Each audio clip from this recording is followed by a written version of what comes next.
yung character ko po sa probinsyano, kahit di man ako magaling, pero yung... Magaling ka kaya? Galing-galing mo. Pero po yung values na ina-acting ko maganda po. Tama. Yung nagkakuya to Onya ka, no? Opo. Eh, hindi ko po magagawa lahat yun, kundi po dahil kay Kuya Coco, tsaka po nila Derek. Bakit si Kuya Coco? Tutok ba si Kuya Coco sa'yo?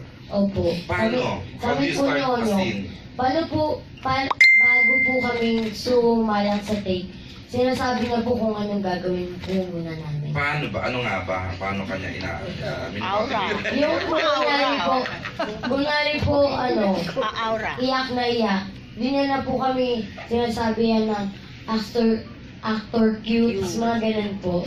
Kung sobrang bibigyan po ng punchline, mga ganun po. Anong favorite scene mo sa ang probinsyano? Yung naging gusto ko po doon, yung yung nalaman na nilang bakla ko. Opo, kasi di na mahirap umacting mo.